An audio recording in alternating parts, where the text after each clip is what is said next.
Good day, my friends, and welcome to episode 1 of my beginner's playthrough series of Iratus Lord of the Dead.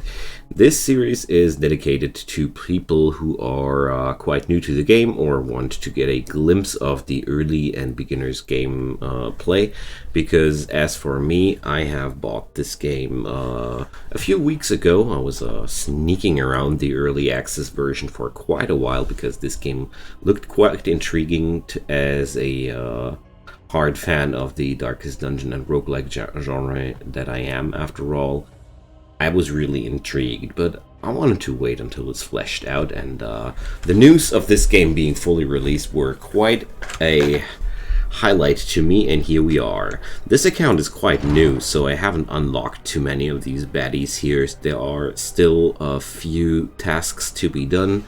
I haven't even played through the game the first time. I have delved through this dungeon until the third area, which was the limit of the early access version as of a few days ago. And yeah, I decided to leave the rest packaged because with Darkest Dungeon I did the mistake to play the early access too much, and back when the full release hit the market I was well, quite unhappy with my experience, so I've learned from my mistakes, and here we are. We're going to play this game like the complete utter noob I am. I am quite experienced with the genre in general, so I'm going to try to explain as much and show you guys as much possibilities to give you a first few plays a good piece of fun. And yeah, let's get right into this. So the gameplay is quite simple. We got unearthed by some greedy dwarven miners, and well, as the big bad necromancer that I am, I want to conquer the world. I mean, we failed last time. We have something to catch up.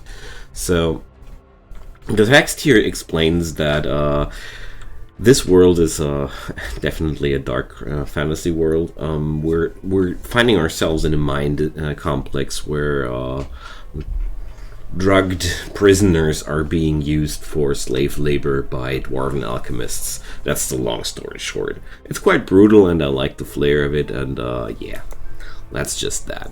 The game here itself sends us through 5 of these floors. We start here, and we have to find a way to hit this place where we have to smack the boss and get to the next level. Until we finally hit the cathedral, hit the surface, and well, then we should be able to conquer the world, I guess. So the decisions we take here will decide which fights we'll take, which rewards we'll get, but more of that later. We start the game with a little starter squad of undead. A Bride of Aratus, she's a archer type undead minion. The skeleton, your standard issue skeleton, like it likes to call himself. Well, quite versatile attacker, has a little bit of everything, but nothing too special. The zombie, not the average zombie I expected when I started the game the first time, is a cannon-wielding sniper-like mage. I don't know, it's hard to tell, but we're going to get to that later too. And on the first rank here we have the Dark Knight, a tank which is quite able to sustain quite a while, quite good at stress damage dealing, and yeah. So one special thing about this game is we're able to create as many undead as we have parts. There's no recruitment system or such. We just weld together the undead that we want out of the parts we have here. So apart from these 4 baddies here, we have a full roster of undead. But to keep this series a little bit less overwhelming with the information flood, I'm going to introduce with every forthcoming episode a new undead minion a little bit closer. We have to start with those 4 because we have those 4 after all, so there's a little bit of information overkill, but after that I'm going to guide you through every of these guys with every episode, because I think that's just a good way to give you a nice overview over, well, your undead minions. Generally said, the game gives you this guy with 6 different abilities. The last one is only activatable when we're angry enough at everybody. You're generating anger across the fights. And you get the undead minions, which you can also skill as you want them.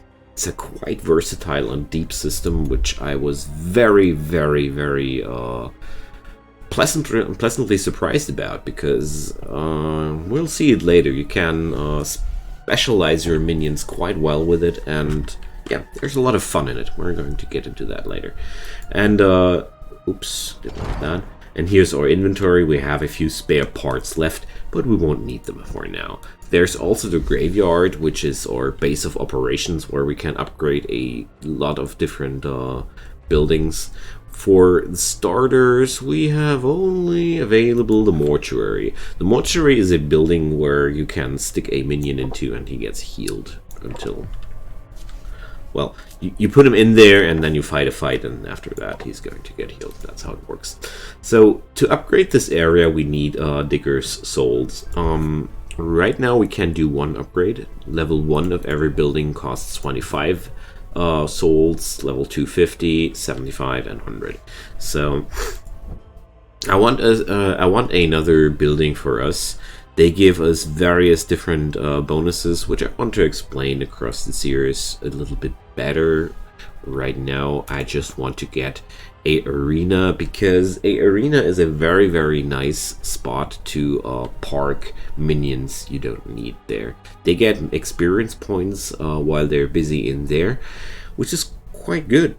Your minions just get stronger while you're not using them. That's why I really like them. Buildings need souls and a minion. So as we can see here grayed out, we're going to need a skeleton here. So let's build a skeleton.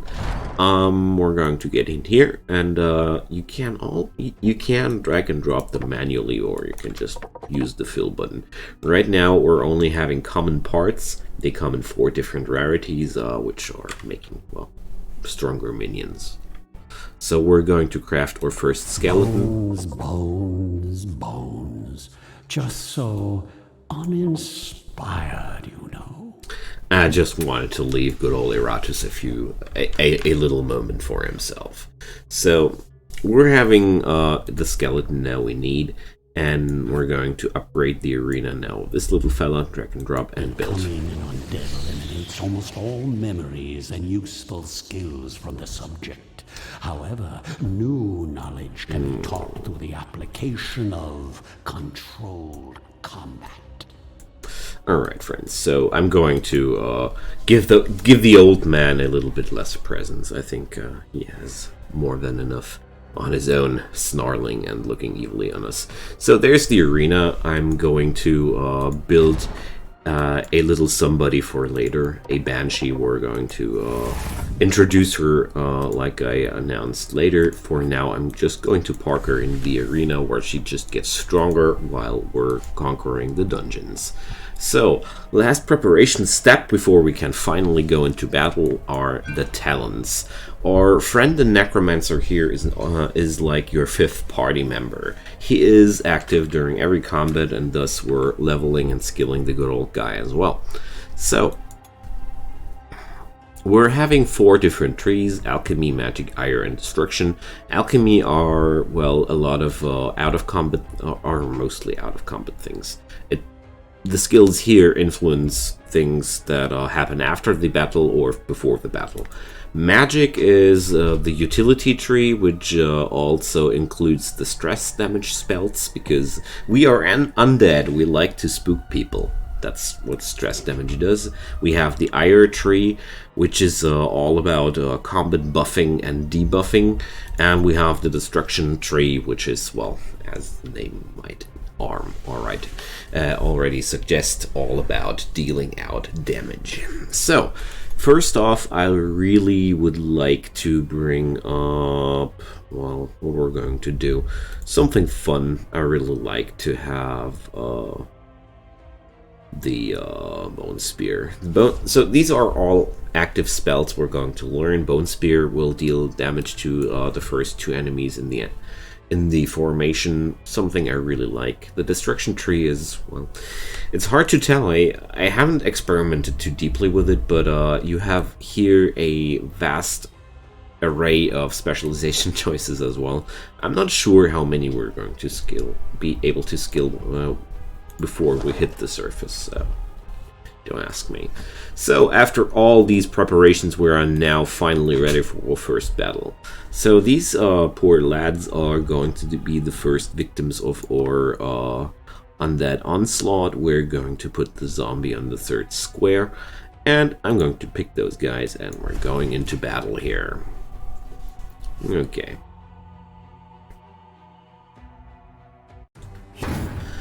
So there we are. We have our the screen which we will be using a lot during the next few episodes. So our enemies are on this side, our friends are on this side. So we're having the hunkies. Hunkies are debuffers. They like to use light against the undead because that's what Mummy told them. We have miners, which are just well, basic damage dealers as far as I remember them, and conscripts, which are well, hard to tell. They hurt a little bit. The guy went into a stance, which means he's going to do a special attack to a random target at the beginning of the next turn. Well, we're going to see what we can do against that. So our good old friend the Dark Knight is available. So one thing which is quite special about Aratus is that you should always make a decision if you want to kill your enemies with a sword or if you want to kill their minds. So these skills are dealing either physical damage or stress damage. With this setup I'm having here right now, I already know they are better at dealing damage than at spooking people. So we're going to skip out the stress damage skills for this episode quite completely, because if I would explain everything here, I would just be explaining and not playing, and I'm already explaining a lot. So first skill is dealing damage, and it gets stronger for his for the Dark Knight's armor and resistance. Since he's a tank, that's quite synergistic. We're having a skill which removes debuffs from the guy, and we're having a skill which puts him into a stance where he starts spooking enemies whenever they get buffed. So we're just going to smack Hunky. There we go. The Dark Knights are pretty bad at dealing damage, but they're better at tanking and spooking people, generally. So good old Skeleton has one attack which ignores armor, one stance which just taunts the enemies to attack it more and gives it armor and resistance. The skeleton can buff other team members for armor and resistance quite nicely because it stacks 3 times and it lasts for the remainder of the battle. This is quite synergistic with our friend the Dark Knight, which whose attacks will get stronger for the amount of tankiness he has, and a skill which does several weak attacks, but the more buffs the enemy has, the more strikes it does. So we're just going to get into pretty direct assaults onto Hunky. The Bride of Iratus is directly attacking people with this, with some extra damage on crits, and this deals damage to enemies when they start moving. It's also a stance. The game does a lot with stances. A pretty big difference compared to Darkest Dungeon, for example. I like the stance system. Think of him. She thinks about Iratus and buffs herself with that. She just will strike harder for her darling. She's in love with Iratus, by the way. He made her that way. And the Warning Shot, which is a stress attack, and it interrupts stances. Well, I said I wanted to avoid stress attacks for this episode, but I want this guy to not Sinister Strike, my friends, so there we go. I cancelled the stance. He won't be doing his extra strong attack. Mission accomplished. The zombie is, like you see here, not able to do much. That's because the position is quite bad for him. The zombie is quite effective at slot 2, but well, he is not ineffective at this slot here either. Another interesting thing about the game, every minion is not completely useless on the slots where he's living. Quite good stuff.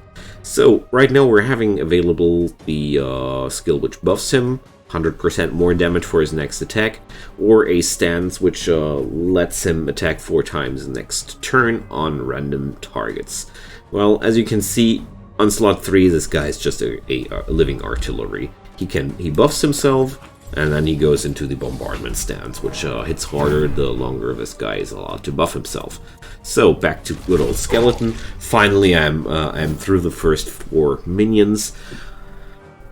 Well, I had to do it this way, I guess, because I had to introduce those four friends. Next episodes will be a little less explaining, promise. Okay, and we have, of course, our own spells, because I'm having 100 mana. It would be a waste of reserves if we're not doing the Bone Spear. As you've seen, this guy blocked the attack. I'm going to explain this when somebody's having block again available. So we're going to finish off this guy here with a ride. One golden rule for games like these for me is try to kill enemies, and keep in mind that even if this guy has only this tiny sliver of his red bar left, he will hit as if it was full. Just get rid of a target. Try to not spread your damage too much. Try to focus single targets. Unless, of course, you are playing an AoE compo, but that's something different. So we're going to leave the conscript for now. We're already dealing stress damage to him. So we're going to use him as an example for stress damage. So we're going to start the bombardment now. Good old Miner keeps attacking our skeleton, which is getting quite roughed up. So the red ring here is showing us the rage we're having. So rage is used for ultimate abilities of your minions. The skeleton has a AoE stress attack, which is quite strong, but we don't want that right now. We're going to focus our damage into the Miner. And keep in mind that the rage will, the wrath will get used up by the skill and is not available for every minion. It's a pool which is used for your team. So the Bride of Iratus has a similar skill like the skeleton, just with physical damage, and it will always crit. So we're going to use this one. I like that. This will be yours. And our friend here went insane. So what triggered here? Let's check it out. Is cowardice. There goes the bombardment. Well, so here goes cowardice. His chance to flee increased, and before the beginning of his turn, he's dealing stress damage to all his allies equal to blah. So, well, the coward is trying to either flee or is demoralizing his friends. Here goes the ultimate of the skeleton, a big ol' cannonball. Keep in mind this skill will move the zombie to one square behind in the formation, and the enemy 2 squares as well. So there are normal slots here available in his formation, so we're just going to kill him. And there we have our first victory. There we go. That will wash away your pathetic civilization. So here goes our loot. We're having Digger's Souls. We're having the first item for our minions, a Bull Skull, which is really the perfect item for minions which are always in the front line. It gives them 5 HP plus if they start at position 1 or 2. Like, you can't always give it like people like him. They're living in the front line. So flesh, dust, rags are all pieces for minions. We're having a artifact for our friend Aratus. A strange jar. It guarantees to find a brain after a victory. It's a one-time used item. So, and we're finding a brain. Brains are quite funny items because with a brain you can instantly level up your minions. You put in a new brain. I like the system. So after the fight, we're getting our list of graveyard events. We're getting told that our Banshee trained in the arena like we told her to. And now we're having to send our good old friend, the skeleton, over to the mortuary and have a night's rest, or a day's rest, or whatever. I don't know what they do to fix up skeletons. I don't care too much about that either. Okay, so the rewards for our adventure were the Bull Skull. I'm going to equip that to my Dark Knight immediately, because this guy having more vigor is a good thing. And I'm going to create a new skeleton for my formation here immediately. So we're going to craft this guy here. And I could insert the brain into him and instantly level him up, but I'm not going to waste the brain here, because I plan to well, I don't know what I'm up to with this skeleton. In this game you sacrifice your minions quite often. You don't disrespect the value of your minions, but sacrificing minions is a innate part of the gameplay. So we have a new level for our friend Iratus. I really like to have the Hail of Teeth as well, a spell which deals twice damage to an enemy, which is really good for something I'm going to show you in a second. And we're going to spend the level up points on our minions here. This is only a stat increase, we're having 2 stat points. So here we have the abilities of our minions. So the list here is sorted differently for every minion. Look at that, the order of the skills is always different. The icons have all a different meaning. I'm not going to go over each one too detailed here, but this means every minion has his own field of expertise, and there's a certain weighting of skills here. Like, the skeletons have a very cheap access to armor and resistance, whereas the Bride of Aratus gets these at a whopping cost of 10 skill points per point of resistance. Compared to the skeleton, it gets this at a 1-to-1 ratio. So the game works here with quite complex systems to ensure you a lot of specialization potential for your minions. So we're going to live with this ideal from here on. We're trying to specialize our buddies a little bit, and that's why we're going to use this Dark Knight as somebody who's trying to deal physical damage. This is going to be the some physical damage people here. The skeleton has no experience yet. So for the zombie, as we can see, we can't level up his damage yet. We're not going for that. The Bride here could use the attack increase, so there we go. Quite simple things to start with. My zombie is lacking a few HP, so we're going to use Alchemy as well. So let's do that. We have to remove the skeleton from the mortuary first.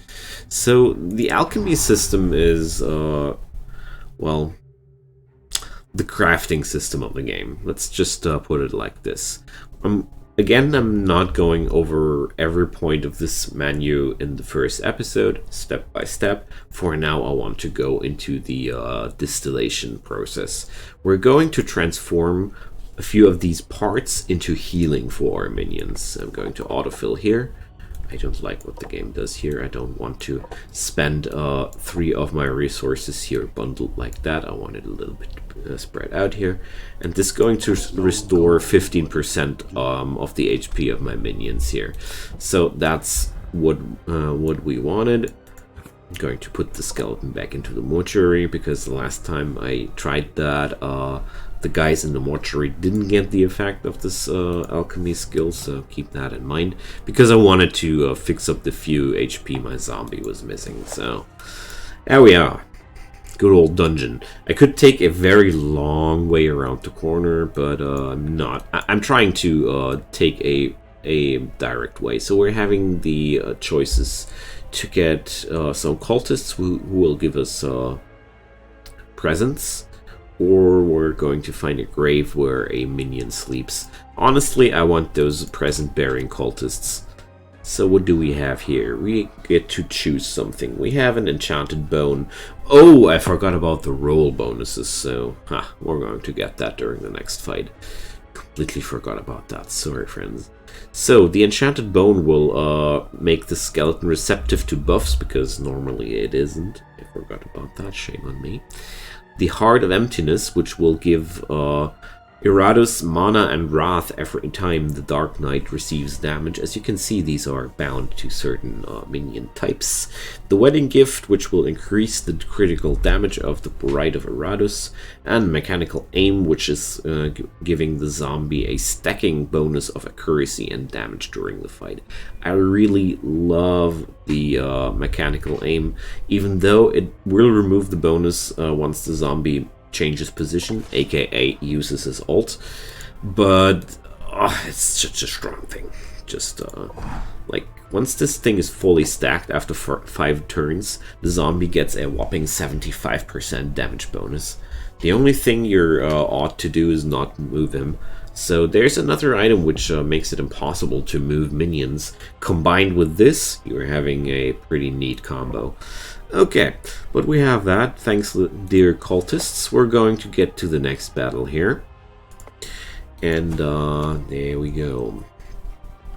So now we know our friends a little bit better, and we're going to get into that fight here.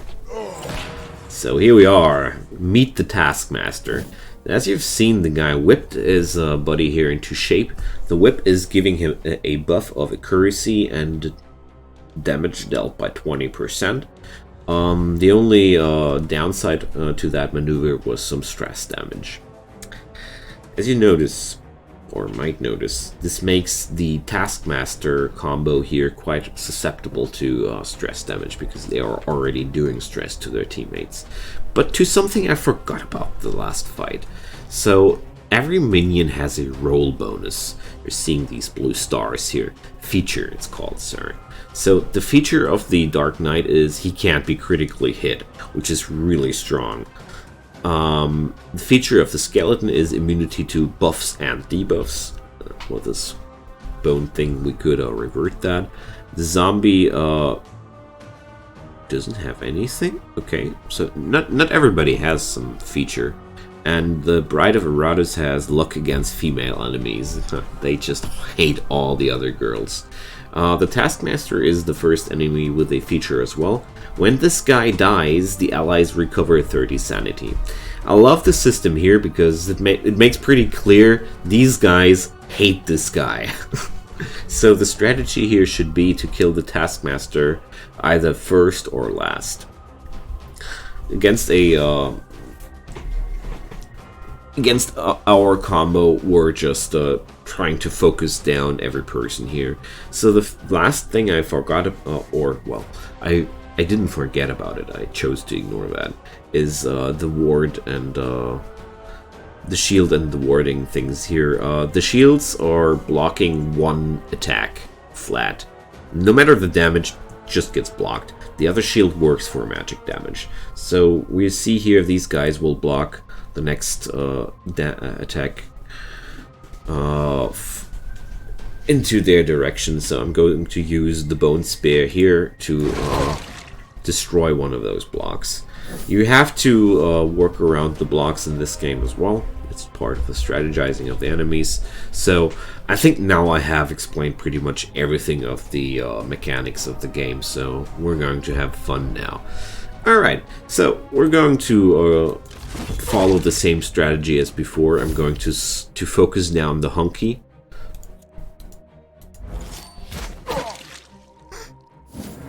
I guess the developers gave the this combo at the beginning of the game because it's quite simple.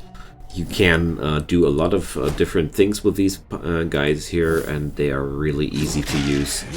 But well, my skeleton is again getting pretty roughed up. So our friend the zombie will buff himself up a little bit. Friend here is whipping the guys here in shape. I'm going to use the Bone Spear again to break the shield and kill the guy here in front. So that's that. I'm going to use the Astounding Fortitude of the skeleton here, since obviously everybody of the enemy team is already attacking the guy anyways. I can give him plus 10 armor, which will help him a lot when everybody focuses the poor guy. So, you already knew the Rose for a Lady. We're going to repeat that thing again. There we go. Guy's talking a little bit about his guts. Get used to it. This game has some grim sense of humor. And we're going to get rid of the buffed guy here. The 20% damage buff are quite nasty here. So, well, I'm going to buff myself one more turn. Let's do Big Boom. One bear trap coming up. So, at this point, I'm pretty sure that my skeleton would have been destroyed if I didn't put him into the stance. So, I'm going to use the Hail of Teeth now against this guy. There we go. He'll live with such tiny amounts of health left. My poor old Skelly. So, one more Rose for a Lady. This never gets old. And well, I guess I have to say goodbye to good old Skelly. Maybe. We're going to see that. Let's get into the bombardment.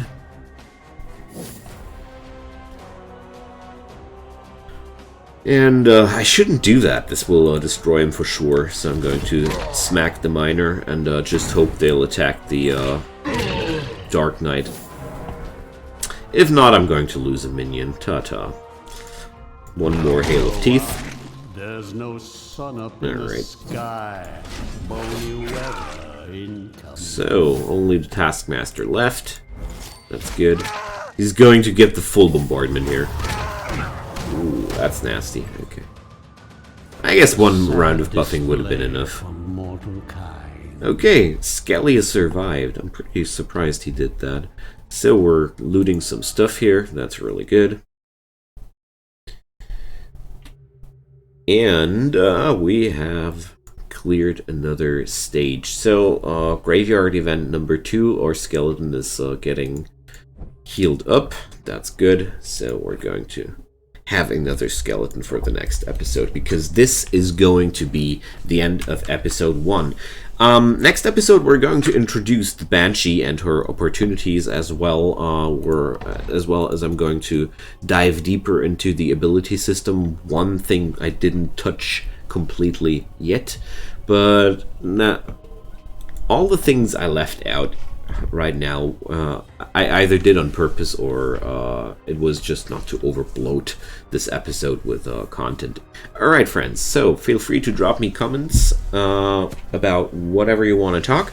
A thumbs up or a subscription to my channel would help me a lot and would mean a lot to me, but the most important thing is that you enjoyed your time here and hopefully come back for another sinister episode with our good old friend Aratus. See you guys next time. Bye bye.